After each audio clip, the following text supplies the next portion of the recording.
Vamos a esperar que algunas personas se conecten para iniciar con la entrevista de hoy. Tuvimos unos problemas técnicos.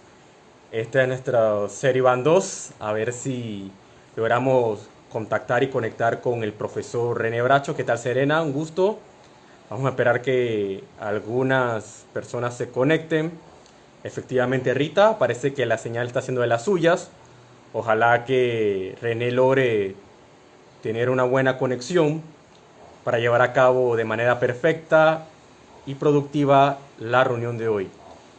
Ok, hacemos unas preguntas. ¿Se escucha bien? Espero que sí. Vamos a esperar que René se conecte. Saludos a Aarón, a Dayana González, a Cecilia. Vamos a esperar que aparezca el profesor René para enviarle la invitación. Vamos a ver si lo podemos hacer por aquí. Vamos a ver. Vamos a esperar que René se conecte. Vamos a ver, ya está Milagros, ya está Víctor, ya está Cecilia. Vamos a esperar René, ya se conectó. Vamos a ver si lo logramos aquí.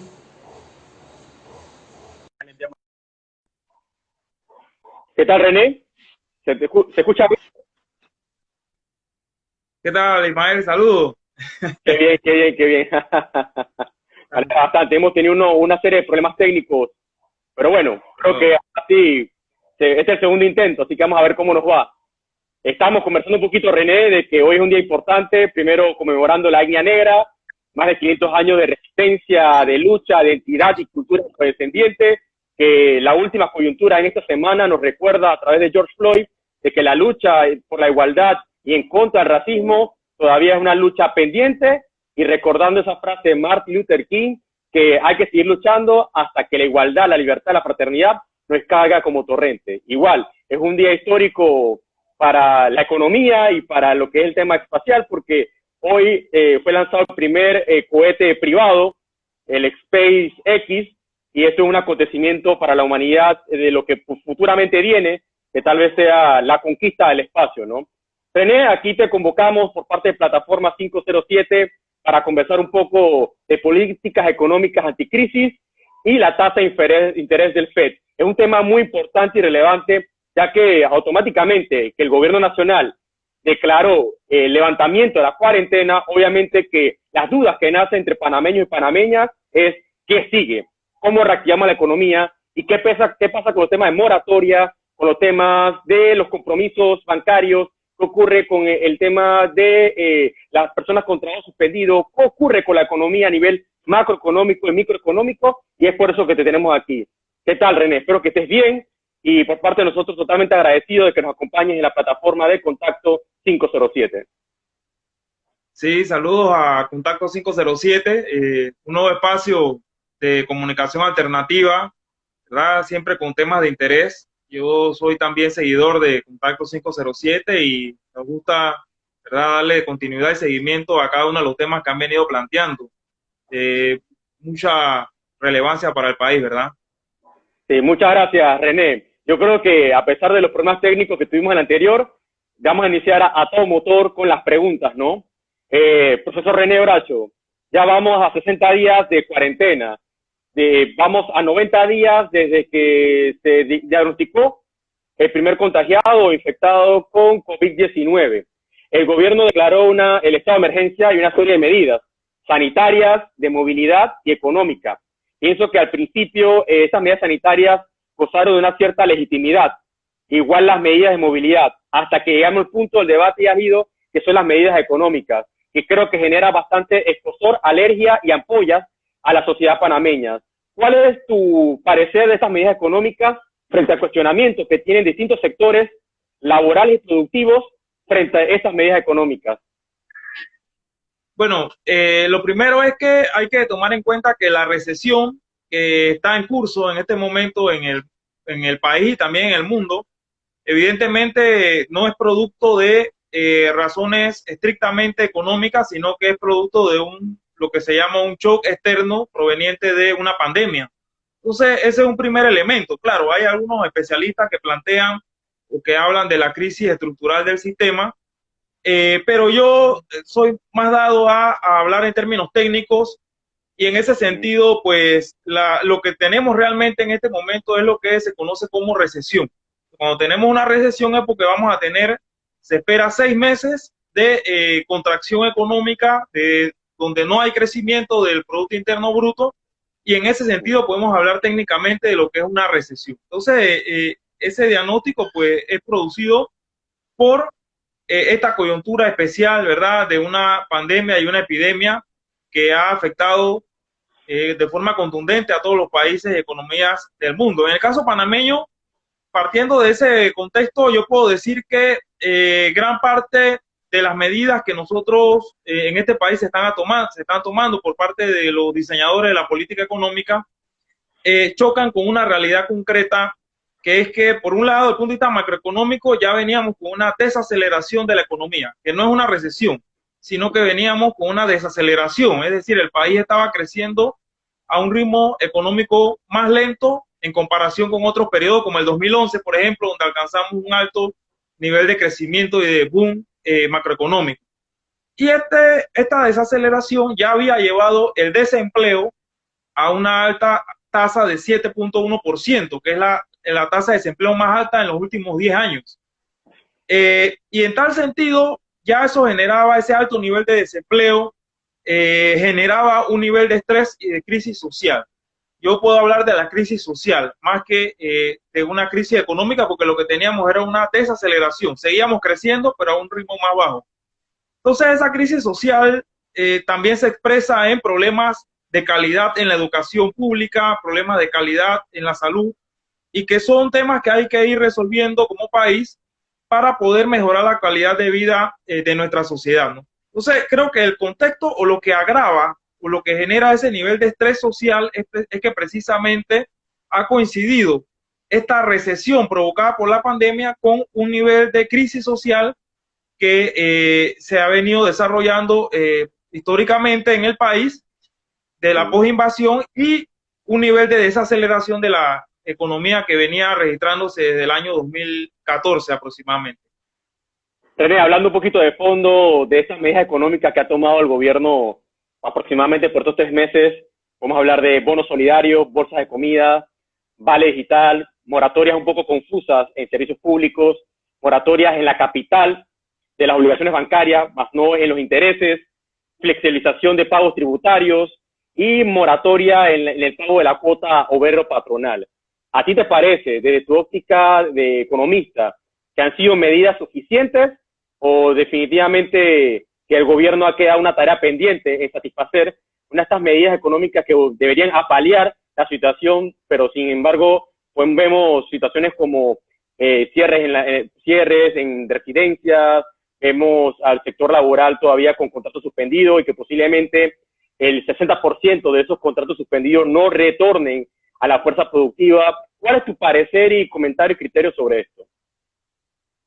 Bien, el gobierno ha intentado desarrollar lo que se conoce como una política anticíclica o contracíclica, que es lo mismo decía anticrisis. Por eso que el título del conversatorio habla de la política anticrisis. Política económica, ¿no? Anticrisis, claro. Anticrisis, correcto, que es tratar de hacer frente a la recesión que ha provocado la pandemia. Claro. Entonces, ellos en esta dirección pues han apostado precisamente a fondear el país, ¿verdad? Las finanzas públicas a partir de préstamos. Se han conseguido más de 3.000 millones de dólares, casi 4.000 millones, 3.815 millones de dólares en préstamos. Por un lado, préstamo del FMI, del Banco Mundial, préstamo de distintas instancias internacionales, una salida a los mercados financieros para emitir bonos y deuda soberana, y ahí se recogieron cerca de 2.000 y tantos millones. Claro. Es decir, desde esa perspectiva, pues el gobierno ha reaccionado de forma lógica y de forma válida. No obstante, el problema que el problema que tenemos es que, por un lado, no se está alimentando de forma suficiente la capacidad de consumo de la población. Recordemos que hay una población afectada previa a la pandemia o a la epidemia, que eran los desempleados por la desaceleración. A esto ahora se suman los cuentapropistas y todas aquellas personas que han sido suspendidas laboralmente. Entonces, estas personas, microempresarios, pequeños empresarios, incluso medianos y grandes empresarios, debido a la contracción del consumo producto de la cuarentena, han, digamos, dejado de generar ingresos. En tal sentido, es necesario que se incremente el nivel de apoyo financiero por parte del gobierno para financiar el consumo de este segmento de la población que ha sido afectada. Por un lado, cabe destacar que los $80, que es el bono solidario, pues es una suma necesaria, pero no es suficiente. Producto que si comparamos los $80 con el costo de la canasta básica familiar, entendemos que la canasta básica familiar ronda los $314, entonces ni siquiera es la mitad. En comparación con países como Estados Unidos, por ejemplo, vemos que el apoyo que da Donald Trump entre 1.200 para cada persona que percibe $75,000 al año, por lo menos alcanza al salario mínimo, ¿verdad? No la mediana del salario, pero por lo menos el salario mínimo. Acá esos $80 ni siquiera tampoco llegan a cubrir el salario mínimo promedio. Entonces, en tal sentido, pues es necesario fortalecer el consumo de los hogares, el apoyo a los panameños financieramente afectados por esta crisis, y creemos que el país cuenta con los mecanismos de solidez, de solvencia y de liquidez para ir apoyando a la población en este sentido. Bien, no se trata tampoco de una renta universal, ¿verdad? Creemos que el apoyo debe ser focalizado para efectivamente a la población afectada. Pero creemos que esos recursos, que gran parte de ellos, por lo menos 515 y otros más, han sido destinados a la banca, deben ser planteadas las condiciones mediante las cuales esos recursos van a dirigirse a financiar tanto a la población inversionista, a los empresarios, como al consumo. Se ha hablado de que la justificación es que efectivamente la banca es la encargada de distribuir esos recursos mediante la dotación de crédito. Entonces nosotros queremos advertir, primero, que en el caso que tú mencionaste de la moratoria, sí fue posible y eso no ha generado ningún problema, al contrario, ha sido un alivio necesario para la población. Lo digo porque muchas voces se oponían a la moratoria. Recuerdo que claro, colegas economistas... Exorcismo, la palabra moratoria, algunos compañeros tuyos. Correcto, entonces algunos colegas se oponían, nosotros dijimos y nos manifestamos a favor de la moratoria, ¿verdad? Pero ahora lo decimos, es necesario que los préstamos que vayan a dar la banca próximamente en el corto plazo, pues sea acompañada de determinadas condiciones y no solo sean dirigidos a financiar la inversión de los empresarios, ¿verdad? Sino que también sean dirigidos a financiar el consumo. Entonces, este es el ingrediente que nosotros queremos añadir. Por un lado, que estos préstamos sean otorgados a tasas especiales, tasas inferiores, y por otro lado, que sean dirigidos también a financiar el consumo. No únicamente, ¿por qué? Hay una cuestión que se llama, o nosotros podemos llamar la trampa bancaria de la liquidez. ¿Qué es la trampa bancaria de la liquidez? Que los bancos tienen mucha liquidez, porque la tienen, pero no otorgan los préstamos por la sencilla razón que el escenario es incierto, hay una epidemia y hay mucho riesgo, hay mucha incertidumbre. Y en base al análisis de riesgo de la banca, ellos dirán, bueno, no vamos a otorgar este préstamo porque no me pueden pagar, hay mucho riesgo, y al final se quedan con la liquidez. Entonces, para evitar eso, un mecanismo es bajar las tasas de interés para incentivar a los empresarios a que soliciten los créditos y a los emprendedores que avancen o emprendan, ¿verdad? Entonces hay que hacer atractiva esas necesidades de crédito de la gente o de los actores económicos, y eso se hace dando unas tasas de interés especiales. Llámenle interés solidario si quieren, pero que sean unas tasas más bajas. Y esto es factible para la banca, porque si hubiera aquí un banquero, de una vez dice que no, pero sí es factible por la siguiente razón. Primero, porque ellos antes de la epidemia contaban con un 60% de liquidez. Es el indicador de liquidez de la banca. Eso es positivo. Además de ello, han recibido 515 millones del préstamo del Fondo Monetario Internacional. Adicional a ello, el gobierno les permitió el uso de más de $1.000 millones del fondo de provisión. Es decir, tienen recursos suficientes, mucha liquidez para otorgar esos créditos. Y la tercera, que tiene que ver con el título de este conversatorio, de este live, es que las tasas de fondeo de la banca están bajas. Es decir, a los bancos les es mucho más barato fondearse hoy, por ejemplo, que fondearse en diciembre de 2019. ¿Por qué? Porque la Reserva Federal de los Estados Unidos, que es la que establece las tasas de referencia interbancaria para el fondeo de los bancos, ha establecido, producto de la pandemia, tasas de 0 y de 0.25%. O sea, tasas sumamente bajas. Incluso han dicho que si es necesario van a ser tasas negativas, algo histórico. Nunca se habla de tasas negativas, pero la Reserva Federal, el señor Jerome Powell, ha dicho que en caso de ser necesario, ellos incluso están dispuestos a bajarla más, es decir, a volver a la tasa negativa. ¿Qué significa una tasa negativa? Que los ahorristas tendrían que pagarle a los bancos para que guarden su dinero. No es como ahora que los ahorristas reciben un interés por guardar el dinero. Una tasa negativa sería al revés, ¿verdad? El ahorrista tendría que pagarle al banco para que le custodie su dinero. Entonces, la Reserva Federal ha bajado estas tasas de interés y esto se suma a todas las condiciones de liquidez que hemos mencionado y que han permitido que los fondos de la banca panameña pues sean bastante líquidos y sea bastante barato para ellos. Entonces existen todas las condiciones para que ellos otorguen estas tasas de interés especial. Sí, en otras entrevistas, en clases, en algunas exposiciones, hemos escuchado hablar de la propuesta de la cuasimoneda. Creo que ha sido uno de los idearios y voceros de esta propuesta, una propuesta que busca pues mitigar pues, la situación económica, especialmente durante la cuarentena. Claro, ya hablamos de reactivación económica, pero sí me gustaría que le explicaras a la audiencia en qué consiste esa propuesta, la cuasimoneda, y cuál es el beneficio de la misma. Bien, la cuasimoneda es un mecanismo que se ha utilizado en otros países, fundamentalmente en Argentina, en el caso latinoamericano, en Argentina, que se ha declarado en default en muchas ocasiones, o en varias ocasiones.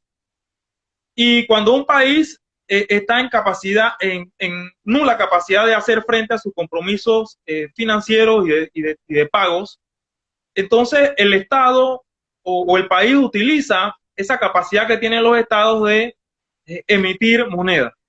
En el caso panameño, nosotros no emitimos moneda porque tenemos un compromiso de utilización del dólar. Entonces, digamos que no tenemos la capacidad de imprimir moneda y tampoco tenemos un banco central, aunque el Banco Nacional desarrolla muchos de los roles que implica un banco central, solo que no puede emitir moneda. Pero lo que sí pudiéramos hacer, si no podemos emitir moneda, que implica una tasa de interés de referencia, implica ciertas características, podemos imprimir cuasimoneda, que es una categoría intermedia cuya única finalidad es permitir o servir de medio de compra y de pago para sostener un nivel de consumo básico. Lo que pasa es que ahora mismo, por ejemplo, los $80 de bono solidario son $80 emitidos en efectivamente el dólar, que es una moneda, la principal moneda del mundo. Pero si usted logra desarrollar un ejercicio de emisión de un documento o un papel que le sirva de medio de cambio a las personas, no con las características del dólar, ¿verdad? Que ha sido un dólar, que en este caso los dólares en nuestro país son producto de las transferencias que recibimos del exterior y demás. Bueno, en este caso sería un papel o un documento respaldado por el Estado Nacional, ¿verdad? Sin las características esenciales de una moneda, pero que pueda servir de medio de pago y de compra para las personas financieramente afectadas en esta coyuntura, en esta crisis. Entonces podía estudiarse de forma detallada la experiencia de Argentina, de algunas ciudades como algunas ciudades norteamericanas que emitieron cuasimoneda en la crisis del 2008 y otras experiencias que hay en Europa, y adaptarlas a la economía nacional, porque tuvimos muchos problemas también hemos tenido muchos problemas con la distribución del bono solidario y demás. Definitivamente. Y para, digamos, que financiar esa brecha que existe entre el bono solidario y lo que realmente requiere un hogar o una familia para sostenerse según el costo de la canasta básica familiar, sería bueno incursionar en este ejercicio de la cuasimoneda, ¿verdad? O sea, verlo técnicamente y creo que es viable, una alternativa viable. Claro, obviamente es un tema de estudio, una alternativa bastante interesante y es por eso que quería que compartieras con la audiencia esta propuesta que has realizado en distintos medios, en clases, en exposiciones de la cuasimoneda. René, hablando un poquito de ciencias sociales, hay muchos autores que se inclinaron a reconocer el llamado fin de la historia en la década de los 90. El más conocido es Fukuyama, en la cual se hablaba de una hegemonía neoliberal en la economía política, porque después vimos agudizarse distintas crisis, como la de Seattle de 1999, la crisis argentina de 2001 y la crisis inmobiliaria del 2008 que estalló a nivel internacional. Ahora adquirimos compromisos con las IFIs, que son las instituciones internacionales que prestan dinero a los distintos países en vía de desarrollo. Tomando en cuenta estos aspectos, ¿considera que es necesario un cambio en modelo económico o continuar con este modelo que genera desigualdad, que no genera libertad y que definitivamente situaciones como la pandemia logran que nos estalle en la cara problemas sociales y culturales y sanitarios como el que tenemos ahora? Bien, bueno, digamos, es un tema que implica al menos 3 niveles de análisis. Un nivel en el plano, podemos decir, de procesos civilizatorios, ¿verdad? ¿Cuál va a ser la forma en la que la civilización va a organizar la producción de bienes y servicios para satisfacer sus necesidades? Ese es a nivel civilizatorio. Claro. Podemos tener un nivel científico o técnico, que podemos hablar de formas donde las formas particulares que ejerce la política económica de los países. Y un tercer nivel, que es el ideológico, que pudiéramos decir, donde los intereses de cada grupo social se expresa a partir de sus visiones de cómo debe funcionar la economía. Entonces, hablando de esos 3 niveles, en cuanto al primer nivel más elevado, que sería el proceso, a nivel de proceso civilizatorio, pues es evidente que nuestra civilización tiene que hacer ajustes en materia de nuevas formas de consumo de energía para, digamos, alimentar los procesos productivos, energías que sean viables, ecológicamente amigables, factibles, sostenibles. Eso es una cuestión evidente. Por otro lado, también la explotación de los recursos naturales tiene que darse a un nivel que no afecte el funcionamiento de los sistemas de vida de forma natural. Es decir, nosotros no podemos explotar un recurso a una velocidad o a una intensidad superior a la que la naturaleza misma necesita para regenerar o renovar dicho recurso. Entonces, esos son principios básicos que deben regir nuestra forma de producción en términos de la civilización, porque la especie está en peligro, ¿no? Si no respetamos esos parámetros.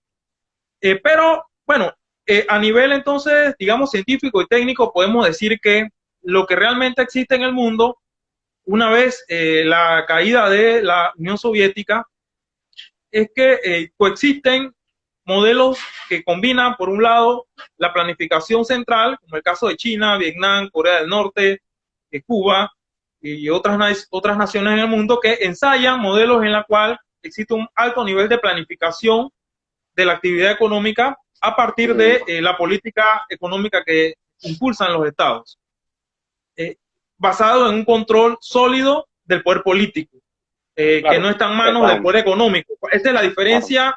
Yo diría que la diferencia principal entre capitalismo y socialismo es que en el capitalismo el poder político lo tiene también el poder económico.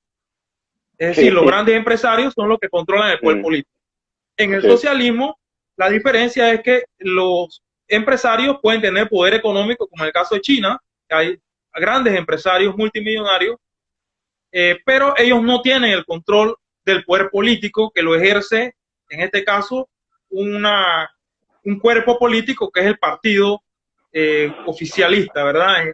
En las naciones socialistas, el Partido Comunista. Entonces, esa es la separación entre poder político y poder económico, creo que es la principal característica entre socialismo y capitalismo en la actualidad. Y en ese marco de esa diferencia a nivel institucional, pues está ya los detalles de la política económica. Por ejemplo, hay cosas que las distintas escuelas de economía, llámese la escuela liberal, las escuelas keynesianas, los keynesianas, los marxistas, los austriacos, todas las distintas corrientes, hay algunos principios básicos que yo considero que todas, en alguna medida, aunque lo nieguen, deben aceptar. Entonces, incluso estoy pensando escribir un libro en esa dirección sobre el estatus epistemológico de la economía y analizar cómo distintas escuelas o corrientes han llevado distintos aportes que, si queremos hablar de un conocimiento científico estándar, podemos decir que sí lo hay en la economía. O sea, hay principios básicos que pueden ser reconocidos por todas las escuelas económicas. Entonces, de esa perspectiva, pues, digamos que la distinción que plantea Fukuyama de las distintas escuelas económicas es un tema, digamos, de afinidad también ya ideológica de cada científico social, ¿no? Y en el plano, eso nos lleva pues al plano ideológico, donde pues, realmente cada grupo social tiene, y no solo grupo social, sino también grupo político, tiene su visión en función de sus intereses, y eso es una cuestión que es natural, que existe en la sociedad, siempre ha existido, y a partir de ahí, pues nosotros creemos que digamos que el rejuego sociopolítico es lo que realmente va a determinar cuál escuela ideológica es más hegemónica en la sociedad. Más hegemónica que otra. Sí, excelente, René. Comparto mucho tu criterio, especialmente en el tema ambiental. Ya las estadísticas son claras. Si queremos seguir con el mismo nivel de consumo que tenemos ahora, necesitamos mínimamente 3 planetas Tierra. Es decir, que tenemos que hacer políticas públicas ambientales que nos logren un desarrollo sostenible. René, hablando bastante de política económica y aprovechando la pregunta de Cecilia que nos hace aquí en el buzón de comentarios, para ti, ya hablando de reactivación y política económica, ¿cuáles son los criterios que hay que tomarse? ¿Cuál es la estrategia macroeconómica y microeconómica para paliar esta crisis o recesión económica, como tú afirmas, y no terminar el año con cifras? Aprovechando lo que dice Cecilia aquí en el buzón de comentarios, dice que el Fondo Monetario Internacional proyecta que la economía de Panamá se contraiga posiblemente al 2% y que eso tiene una serie de consecuencias a nivel económico, obviamente se diluye en las otras esferas humanas. Se habla de un deterioro del entorno operativo. Entonces, mezclando la pregunta que te quería hacerte, con la observación que hace Cecilia, a tu criterio como economista, ¿cuál sería la estrategia macroeconómica y microeconómica para no terminar con cifras rojas a final de año? Bien, por un lado, hay que tomar en cuenta que estos pronósticos se han ido moviendo a través del desarrollo de la coyuntura. Por ejemplo, yo recuerdo al inicio de la cuarentena se hablaba que el país iba a crecer a una tasa al final del año, el PIB del 1%, 1 o 1.5%, si logramos reactivar toda la economía a partir de mayo. Esto cambió luego que el Fondo Monetario hizo su proyección de que al final del año vamos a tener no un crecimiento, sino una contracción de menos 2%. Hay algunos otros autores que plantean, el caso del profesor Jované, por ejemplo, plantea que la contracción va a ser mayor al menos 2%. Creo que Argote en un live que hicieron aquí en Contacto, también planteó que él cree que sus estimaciones van a ser mayor del menos 2%. Yo me inclino por el menos 2% porque me parece que es una cifra moderada y yo tomo en cuenta la carrera que hay por las farmacéuticas, más de 100 farmacéuticas y las principales potencias del mundo, una carrera álgida para obtener tanto una vacuna que sea masificada como un tratamiento, ¿verdad? Entonces creo que en ese sentido, pues, y aparte de ello, la política macroeconómica de la Reserva Federal manda un mensaje fuerte en función de la reactivación. Han dado una ayuda, un rescate económico, el más grande de la historia, va a alcanzar cerca de 6 trillones de dólares. Trillones, cuando hablamos de trillones, estamos hablando de millones. Creo que cerca de 2 trillones lo pone la administración Trump y 4 trillones lo pone la Reserva Federal. Esto se ha reflejado también en los mercados financieros que, a pesar de lo que mucha gente en el sentido común puede estar pensando que hay crash, y yo veo muchos fake news de que se fue, la bolsa cayó y se acabó el capitalismo, eso son fake news.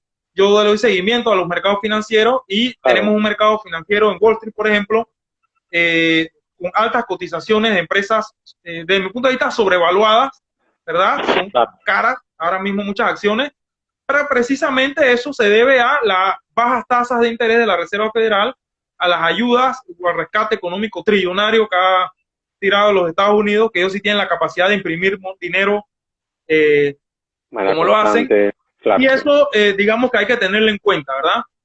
Por otro lado, en el caso de la política económica de Panamá, yo diría que rescato nuevamente el tema financiero, el tema de la banca.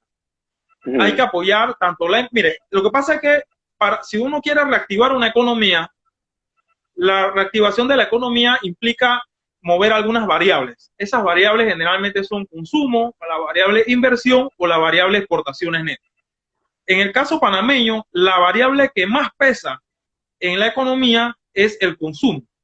Cerca del 63% del Producto Interno Bruto es el consumo. Y el 40% es la inversión. Entonces, tú no puedes reactivar la economía panameña si no activas el consumo y la inversión. Entonces, acá estamos pensando en reactivar únicamente la inversión, pero no se está hablando del consumo. Entonces, nosotros creemos que los créditos que debe dar la banca en condiciones especiales, con tasas de interés especiales, y se puede hacer porque se está haciendo para el agro. Entiendo que el BDA del préstamo que puso el Banco Mundial o el BID, creo que fue el BID, se va a destinar un segmento para el agro a cero interés, ¿verdad? Eso se puede replicar, no necesariamente a cero interés, pero a intereses especiales en otros sectores o en otros sectores de la economía, otras empresas. Entonces, eso es importante, pero también financiar el consumo. Pueden haber muchas personas asalariadas que cuenten con ingresos, todavía estén percibiendo ingresos y que vean positivo una oportunidad, por ejemplo, si le ofrecen una tasa de interés para adquirir o para financiar la compra de una vivienda o de un terreno a una tasa especial. Oye, mira, yo había pensado no comprar una casa, pero lo voy a hacer porque ahora la tasa hipotecaria bajó, por ejemplo. Voy a comprarme ese terrenito para la familia porque ahora me están dando una buena tasa de interés que me ha bajado la letra, ¿verdad? Entonces, o las tarjetas de crédito, ¿verdad? Las tasas de las tarjetas de crédito, que es netamente consumo.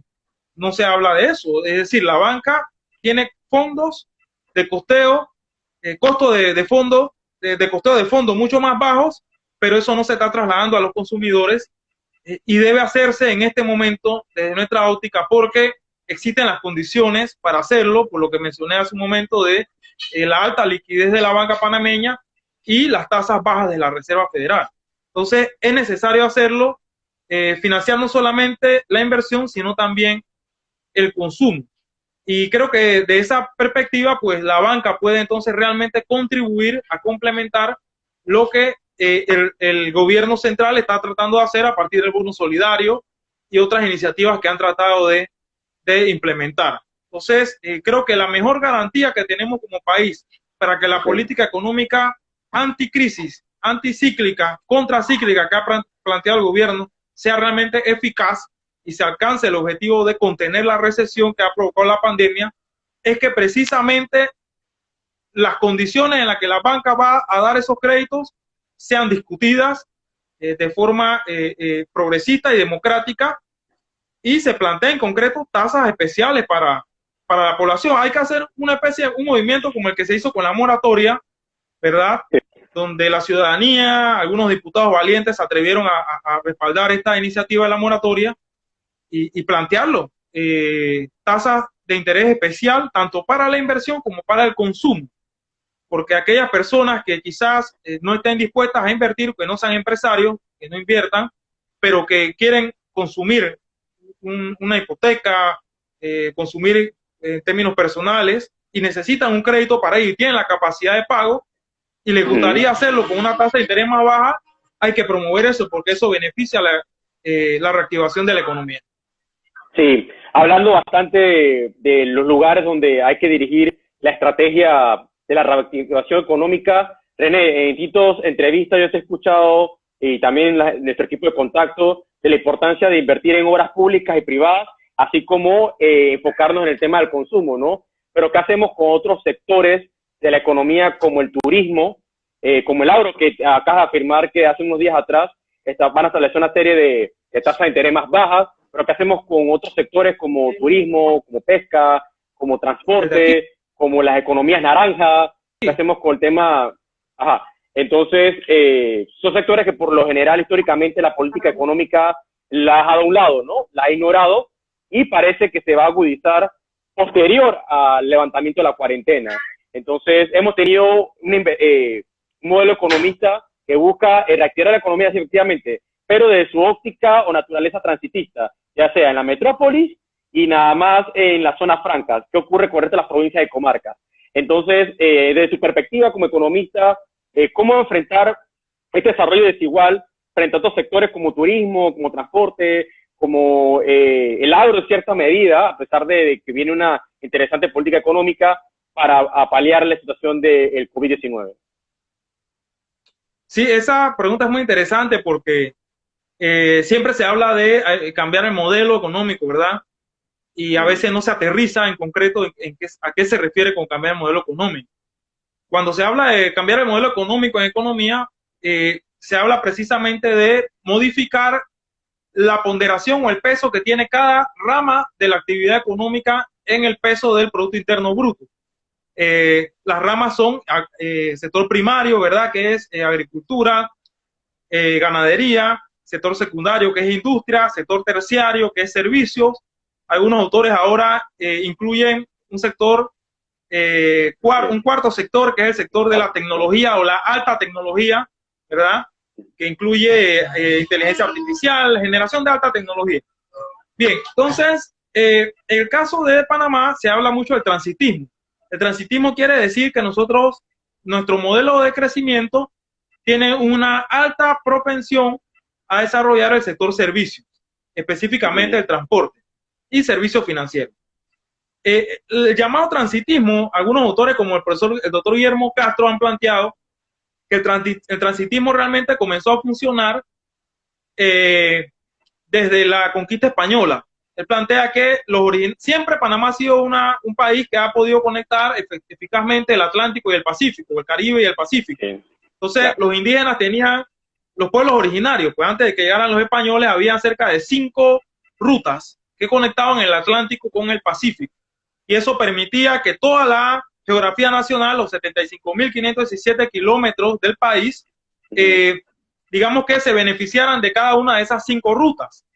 Eso no generaba un apartheid para zonas del interior o provincias como el caso de Darién, por ejemplo, que es una provincia con mucho potencial y actualmente pues no se beneficia de la dinámica de la zona de tránsito. Lo que pasó fue que con los españoles, las 5 rutas que tenían los pueblos originarios se redujeron a una, que es la zona que conocemos aledaña al canal de Panamá, ¿verdad? Colón y Panamá. Esa ruta que inició con los españoles, luego el ferrocarril transísmico con los norteamericanos y luego con el canal de Panamá, ¿verdad? Y se mantiene hasta la actualidad. Entonces, las otras rutas pues se perdieron, tenían los pueblos originarios y eso ha generado que toda la actividad económica se concentre en la zona metropolitana de Colón y Panamá. Entonces, en la actualidad, lo que se está planteando o es necesario que los recursos que se generan producto de la actividad del sector servicios, que es donde somos muy competitivos y muy eficientes, la verdad, hay que reconocerlo, pues a partir de esos recursos se financien actividades que también sean competitivas y rentables en otros sectores de la economía como el agro, la industria y, por qué no, la economía del conocimiento y de la alta tecnología. Entonces, ese es el planteamiento de fondo y creo que es el gran debate que hay que hacer en este país. Y hay que hacerlo, no solo el debate, sino hacer ese cambio o esa modificación, porque es necesario. Entonces, es necesario para resolver también los problemas de desigualdad social que tiene este país. Entonces, creo que en ese sentido, la comunidad económica o científica de economistas y muchos empresarios están de acuerdo, ¿verdad? En que hay que hacer ese cambio, se le habla diversificar la economía. Creo que todo el mundo está de acuerdo en diversificar la economía.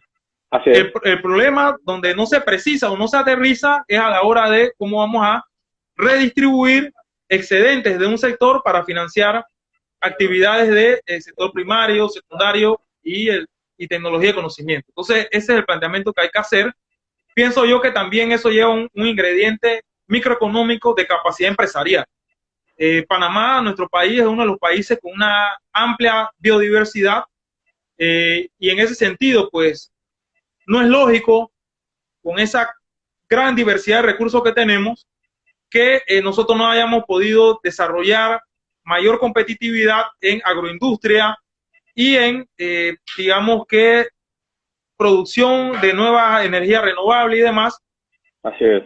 Que permita contribuir a esa diversificación de la economía. Entonces creo que aquí hay un ingrediente de que hay que mejorar la capacidad empresarial. Cuando hablamos de capacidad empresarial es que deben surgir nuevos empresarios con una nueva mentalidad progresista, que sean capaces de competir en función de la innovación, de la utilización de ciencia, la investigación operativa, y que no únicamente piensen en enriquecerse en función de negocio con el Estado.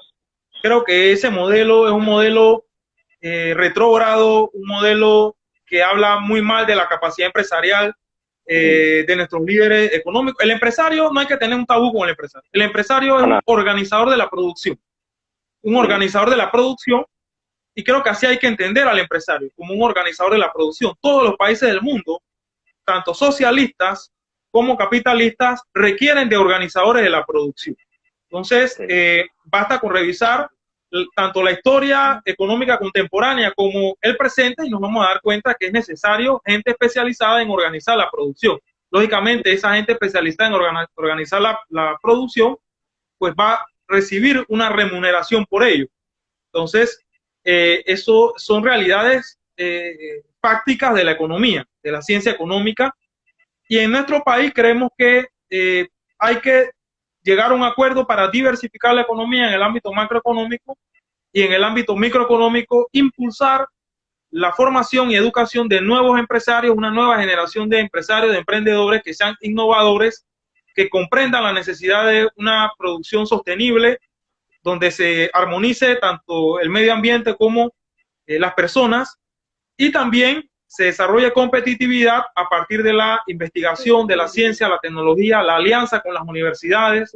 Las empresas tienen que invertir también en ciencia, en investigación, y eso es una característica de los países altamente desarrollados y progresistas. Y en este país debemos avanzar hacia esa dirección y que nuestros empresarios no dependan únicamente de los negocios que hacen con el Estado, que en gran medida pues se generan muchas veces conflictos de intereses y problemas que pueden derivar en corrupción y en pugnas politiqueras, ¿verdad? Claro, muy interesante la reflexión que nos acaba de dar René. La última pregunta, obviamente, que tenemos que abordar, lo hiciste en la segunda pregunta, pero lo quiero hacer de nuevo, sobre las tasas de interés del FED, ¿no? Por lo menos, yo sé que hay panameños y panameñas, una economía tan bancarizada como la nuestra, que no manejan cuál es la incidencia económica de la tasa de interés del FED, solamente que aquel o aquella que tenga un compromiso bancario en algún momento, ya sea por una casa o por un préstamo o por un carro, le ha llegado una carta del banco que a consecuencia de que aumente la tasa de interés del FED, pues tiene que aumentar la tasa de interés preferencial de cada uno de estos compromisos. Pero desde el año pasado para acá, la tasa de interés ha bajado, pero a nadie le ha llegado una carta donde manifieste que a consecuencia de que bajó la tasa de interés del FED, no ha bajado la tasa preferencial bancaria. Entonces, sin contar que en otros aspectos, como mencionaste, ¿no? La banca cuenta con reserva, cuenta con el apoyo de distintas organizaciones, el Estado le va a dar 515 millones, probablemente unos 500 millones más, una totalidad de 1.000, se habilitó la reserva dinámica por 80%, el tema del acuerdo interbancario, que bueno, por lo menos acá del mundo legal tenemos una gran discusión, ese acuerdo bancario no lo puede llevar a acciones legales porque no tiene fuerza probatoria, pero lo que te quiero comentar es que hablando de esta tasa de interés del FED, primero les puedes explicar a la audiencia cuál es el beneficio de la tasa de interés del FED, qué se traduce eso en el costo de fondeo, costo de dinero para un banco, y que si se aplica de manera como debe ser, qué es lo que viene para Panamá a nivel de actividad bancaria a finales de 2020 y principios de 2021. Sí, bien, lo que pasa es que los bancos, ellos, mire, generalmente las personas piensan que los bancos, el dinero que prestan, muchas veces viene exactamente producto del dinero que otra gente ahorra o deposita.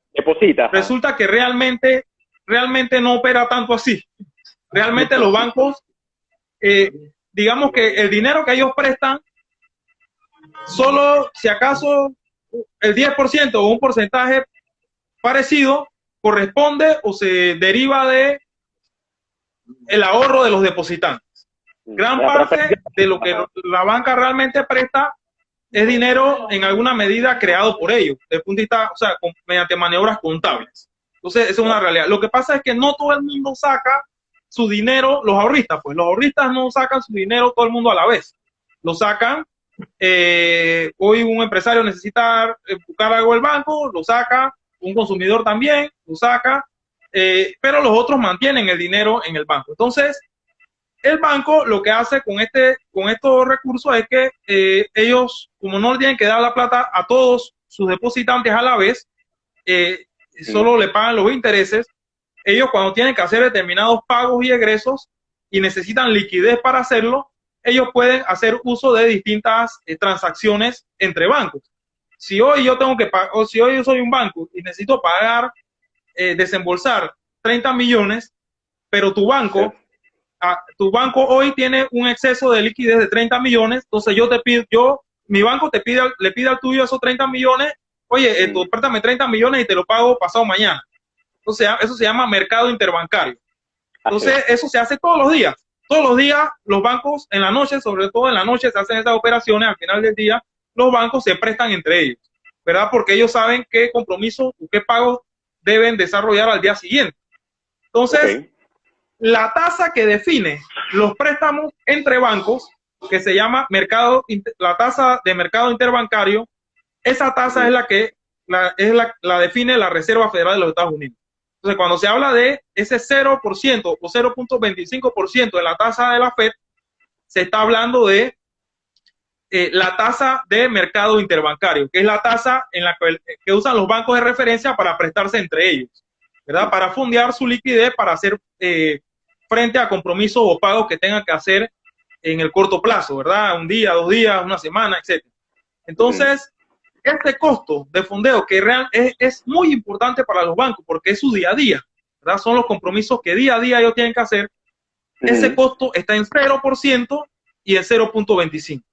En el corto plazo 0 y en el largo plazo 0.25. Entonces, niveles de 0. Sí, entonces, claro, esas tasas de referencia están en 0, es decir, la banca, contrario a lo que se pensaba en diciembre del año pasado, porque en diciembre del año pasado se pensaba que a este momento íbamos a tener una tasa de referencia más cara, que la Fed iba a subir la tasa de interés, y los bancos se prepararon para ese escenario desde diciembre del año pasado.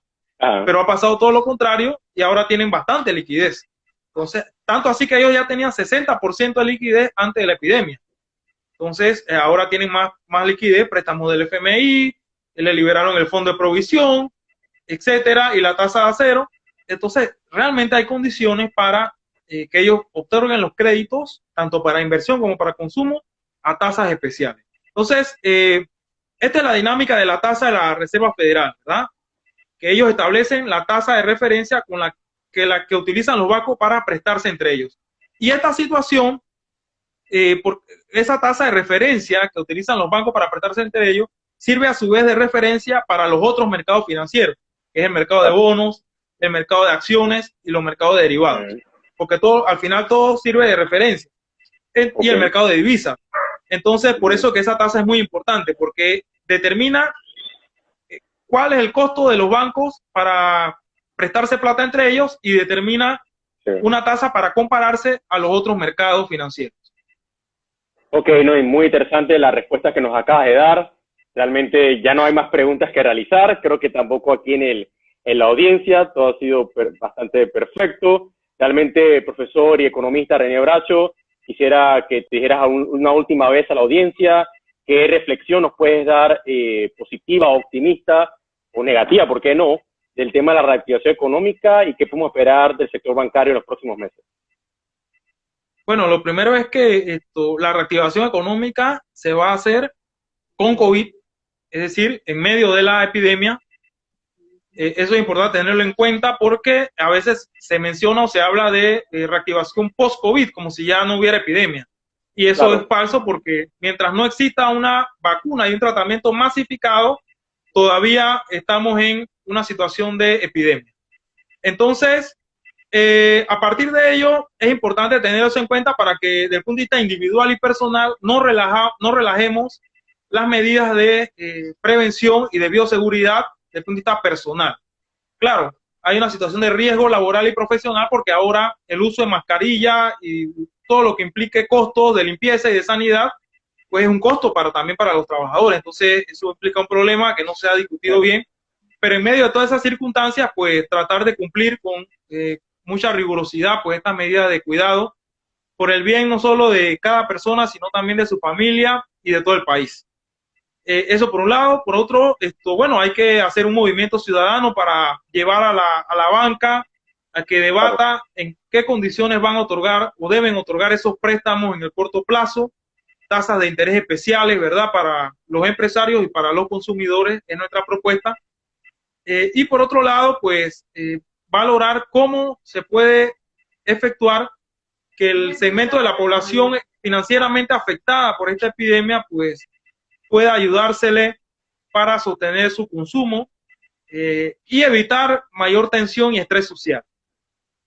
Sí, en verdad gracias René por la oportunidad, el espacio brindado y sobre todo por compartir tus experiencias y conocimientos acerca de las políticas económicas anticrisis en nuestro país, Panamá, y la tasa de interés del FED. Realmente para nosotros que somos el equipo de contacto es totalmente un agrado contar contigo y sobre todo con el apoyo de la audiencia en conectarse en el día de hoy y aprender algo, ¿no? En la semana le hemos dedicado mucho al tema del seguro social y al tema de la reactivación económica en cuanto a las normativas legales y comité de salud. Quisimos concluir esta semana con algo de economía, con algo de expectativas que tenemos a futuro sobre esta reactivación. La próxima semana, martes, tenemos al subdirector de aduanas explicando el conflicto de las mercancías que se dio entre Panamá y Costa Rica. Así que realmente, René, tu paciencia, tu sabiduría y tus conocimientos, definitivamente que la vamos a compartir dentro de Contacto 507. Solamente queda agregarle a cada uno de los que están conectados y conectadas, esperar que sigan nuestra entrevista. Esta plataforma ha crecido en menos de un mes a 700 seguidores. Hemos realizado junto al profesor René Bracho, y esta sería nuestra 8ª entrevista. Hemos realizado 7 infografías y un sinfín de contenido interesante dentro de esta plataforma. Así que le agradecemos por seguirnos viendo, por seguir escuchando esta entrevista y nos vemos en otro evento, en otra ocasión. Sobre todo que vamos a invitar de nuevo al profesor René Bracho en otro tema de la economía. Esto no para, esto es indetenible. Sobre todo tenemos que hablar de economía hasta que tengamos una coyuntura post-COVID, porque por ahora no lo hay. Tenemos que seguir desarrollando políticas públicas, económicas, sociales y culturales durante la pandemia y obviamente que la economía, los científicos sociales no va a quedar en ningún lado. Así que muchas gracias a todos y a todas y nos vemos en la próxima entrevista. Saludos. Saludos.